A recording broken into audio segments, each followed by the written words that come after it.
Kebakaran hebat terjadi di sebuah gudang penyimpanan LPG di Pematang Siantar, Sumatera Utara pada Sabtu malam. 5 orang diduga menjadi korban. Banyak kejadian kebakaran diakibatkan kebocoran gas LPG. Maka dari itu saya mau mencoba membuat peringatan dini kebocoran gas LPG menggunakan sensor MQ2. Sebetulnya saya pernah membuat sistem kebocoran gas LPG menggunakan sensor satu ini. Yang belum tahu bisa klik link di atas. Tapi di video tersebut hanya memberikan peringatan melalui bunyi suara dari buzzer. Saya rasa masih kurang, maka dari itu kayaknya lebih sempurna kalau kita bisa memberikan peringatan melalui internet dan ditampilkan ke smartphone kita.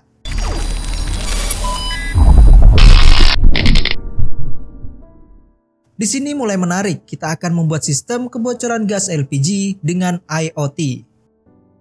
Tapi saya rasa video kali ini akan biasa saja jika kita menggunakan kontrol no time show karena kurang tantangan. Dan akhirnya saya mencari hal yang menarik.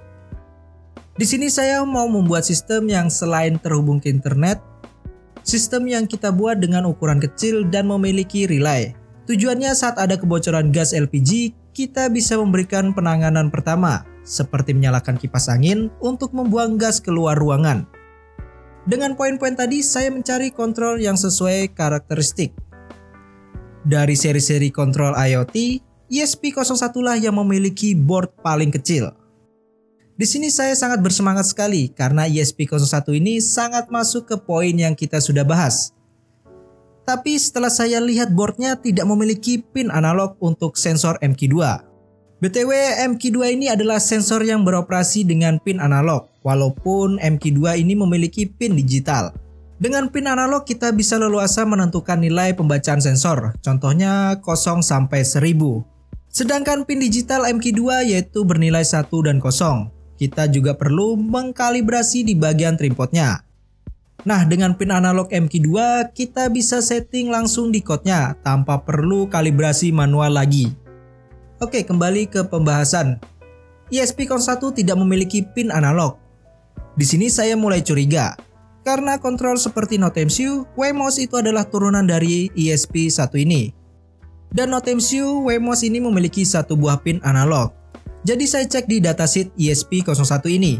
Dan betul saja dugaan saya, ESP01 ini memiliki pin analog di pin 6. Tapi tidak dikeluarkan sebagai pin primer di boardnya. Alasannya saya juga kurang tahu apa alasan tidak dikeluarkan pin analognya. Nah, untuk mengetahui pin 6 di ESP01 atau ESP8266 bisa lihat tanda di IC-nya. Di tanda tersebut adalah pin 1, jadi ini adalah pin analog di ESP01. Kita sudah tahu bahwa ESP01 ini memiliki pin analog di IC-nya. Sekarang tantangannya bagaimana mengeluarkan pin analog sebagai pin yang bisa kita gunakan. Bahkan kita lihat sekilas saja sudah membuat kita berpikir keras bagaimana dan bagaimana. Oke, saya coba mencari solusinya. Jalan satu-satunya yaitu menghubungkan kabel jumper dan menyoldernya. Kelihatan mustahil dan tidak mungkin dilakukan jika kita menggunakan solder biasa. Maka dari itu, teman-teman bisa gunakan solder station dan gunakan blower. Saya gunakan suhu 340 derajat Celcius dengan angin sedang. Perlu diperhatikan dalam pemasangan pin analog, kita harus cepat. Jika kita terlalu lama memberikan hawa panas melalui blower, bisa mengakibatkan kerusakan terhadap IC-nya. Sedikit masukan dari saya, dalam menghubungkan jumper ke pin, usahakan memberikan timah solder sangat sedikit. Kalau bisa tidak usah ditambahkan lagi timah soldernya. Jika kita kelebihan memberikan timah di pinnya bisa terhubung ke pin lainnya dan bisa short circuit. Kita sudah berhasil menghubungkan pin analog ESP01 menggunakan kabel jumper. Setelah terhubung saya memberikan lem serbaguna. Kalau di tempat saya sih namanya lem Korea, walaupun tulisannya Jepang dan dibuat di Cina. Saya juga kurang tahu apa nama lem satu ini. Oke, kita sudah di tahap pertama, yaitu kita sudah dapat kontrol IoT yang minimalis dan powerful. Dan tahap selanjutnya saya gunakan modul relay 5V DC khusus ESP01. Modul ini saya pernah buat tutorialnya, yang mau tahu bisa klik link di atas. Di modul ini juga saya keluarkan sumber 3,3 volt DC. Untuk kebutuhan sensor yang mungkin nanti kita gunakan 3,3 volt DC. Teman-teman bisa lihat saat saya menggunakan sensor cahaya dan dihubungkan ke 5 volt DC, maka di serial monitor tidak terbaca. Saat saya gunakan 3,3 volt DC, sensor terbaca di serial monitor. Jadi kita sudah memiliki dua sumber power untuk sensor, yaitu 5 volt dan 3,3 volt DC. Menjadikan modul relay satu ini powerful untuk berbagai macam sensor nantinya. Karena konsep kita sistem yang ringkas dan handal, kayaknya tidak cocok kalau kita menggunakan adaptor. Maksudnya saat sistem terhubung ke adaptor, dengan kata lain menggunakan listrik PLN. Sekarang bayangkan jika listrik PLN padam dan ada kebocoran gas LPG. Bukankah sistem yang kita sudah rancang sedemikian rupa tidak ada artinya lagi jika padam listrik? Maka dari itu saya menggunakan modul power bank dan baterai lithium. Ini baterai Nokia jadul, jadi mudah ditemukan di sekitar tempat tinggal teman-teman. Untuk modul power bank ini sangat sederhana. Saat kita isi daya menggunakan 5 volt DC, modul ini mengisi ke baterai 3,7 volt. Dan saat digunakan ke sistem kita, maka outputnya menjadi 5 volt DC lagi. Karena kita memerlukan 5 volt DC yaitu plus minus, maka teman-teman bisa solder plus minusnya di modul power bank ini untuk mengeluarkan plus minusnya. Dan komponen tambahan seperti PCB bolong dan pin header. Kita siap membuat project kita. Teman-teman bisa ikuti rangkaian ini.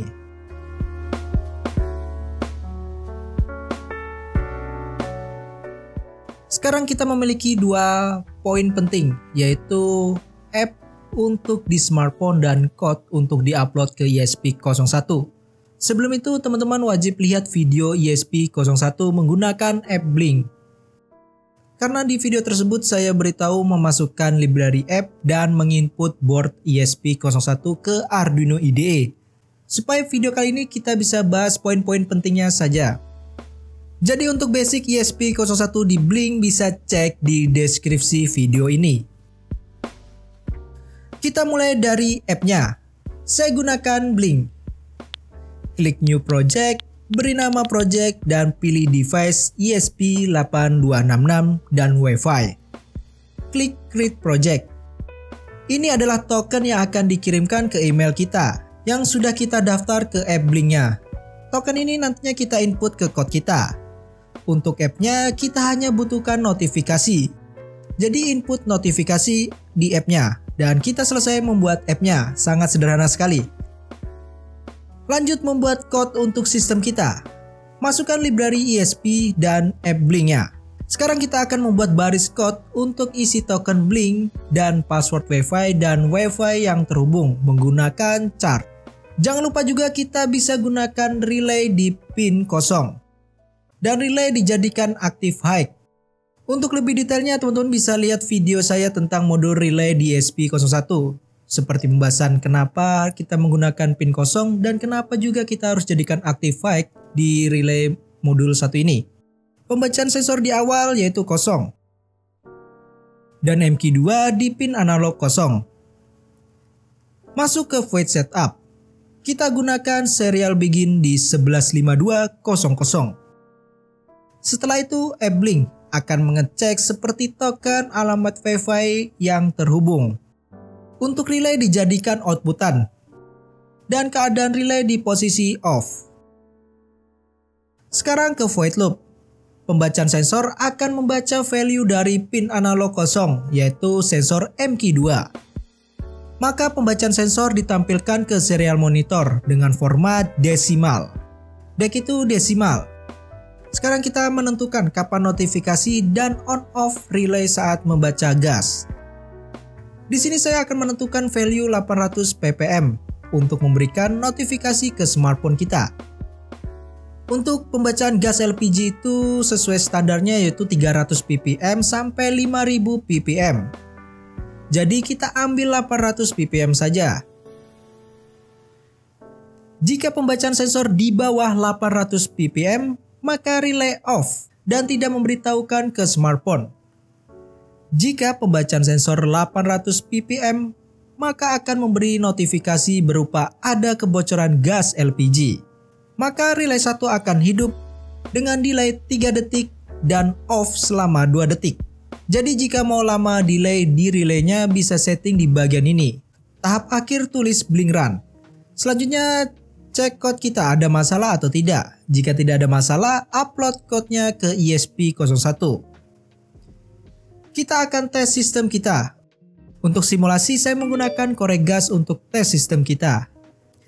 Jadi saat dihidupkan dan jika terbaca gas dari korek gas, jika itu pembacaannya 800 ppm maka akan memberikan notifikasi ke smartphone kita.